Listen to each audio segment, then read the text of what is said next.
Would you like to hear another humorous story? All right. During a sermon about donating to the church, a Christian pastor explained that not everyone donates the same percentage of their earnings to the church. He explained that for some congregants, less than 10% of their earnings was all that they could afford, and the church appreciated their efforts. He also went on to explain that for some of the wealthier members, it could be appropriate for them to give a quarter of their earnings, if they could afford to. A wealthy man in the congregation felt inspired and ripped up the check that he had earlier written for the donation box as the pastor spoke. After the service, he approached the pastor and told him he had been inspired by his sermon and that he was very wealthy and that he planned to donate a quarter of his earnings. The pastor smiled warmly, thanked him for his generosity, and shook his hand. The wealthy man smiled as he left, pulled a quarter out of his pocket, and dropped it in the donation box on his way out. Just to let you know, I will not be asking anyone to give a quarter of their earnings today.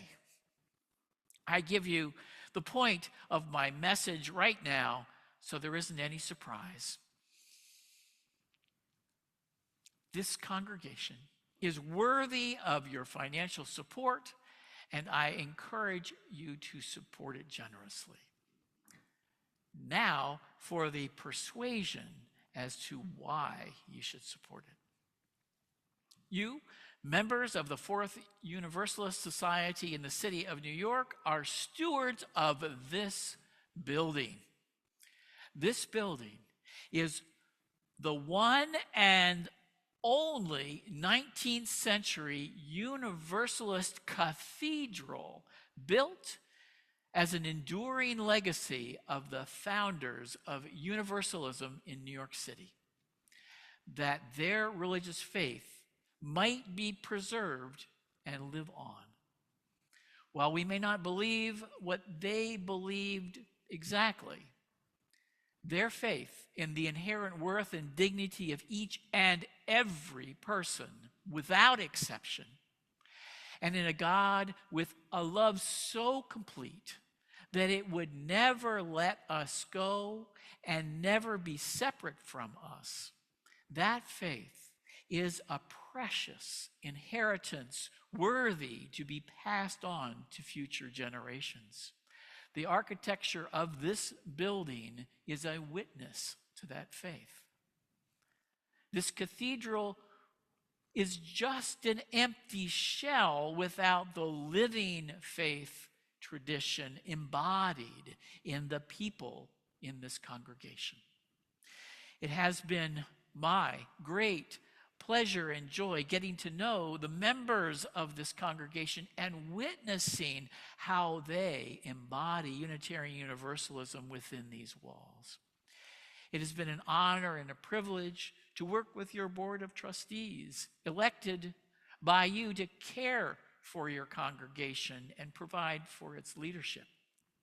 Carolyn McLaughlin, your president, Jim Saslow, your vice president, Jesse Margolis, your treasurer, Monica Diaz McMillan, your clerk, and your board members, Liz Wolf, CJ Perez, and Brian Kramer, are working well together, speaking with one voice to address the congregation's challenges and opportunities. I want to especially appreciate Carol's dedicated leadership and careful attention to detail. Her relentless attention to make sure we follow through on our commitments is admirable.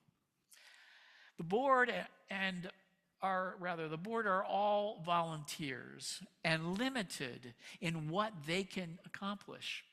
We are fortunate to have a staff assembled to get the work done of running this institution. Every member of the staff is doing a great job and working hard to serve the well-being of this congregation. Zach Young, our Director of Lifespan Religious Education, who collaborates with Kerwin, as you saw today, has offered innovative educational opportunities for adults. Robert Bonaspina works skillfully with our choir and guest musicians to provide moving and enjoyable music each Sunday. And you'll get to learn more about one of his passions in 2 weeks for our Music Sunday. Our administrative offices are very competently run by Sheila Powers, supported by Melanie Christian and Raheem Crane, our sexton/custodian. What I have greatly appreciated since I arrived in August are the people who have stepped up into leadership positions. Lay leadership is extremely important. The most important lay-led positions are the ones that organize and develop our membership, connecting people together. I'm grateful for Zabby and Barbara, who were willing to step forward to lead our stewardship campaign this year. The Reformed membership team, co-leads Brian Kramer and Danielle Bushanab, I'll get it right, are working in partnership with Maria Ralph, our membership coordinator, to amplify her work. The integrative process of bringing in visitors, helping them discern if we are the right religious home for them, and moving them to membership and then into relationships with our members and involvement in teams and activities is what a 10-hour staff person cannot do all by herself. And that membership support work is joyful and potentially life-saving in a world with an epidemic of loneliness.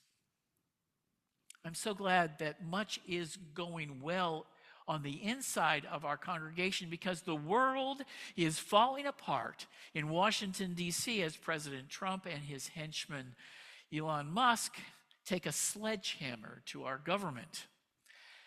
There is so much harm being done here and around the world that it can feel overwhelming.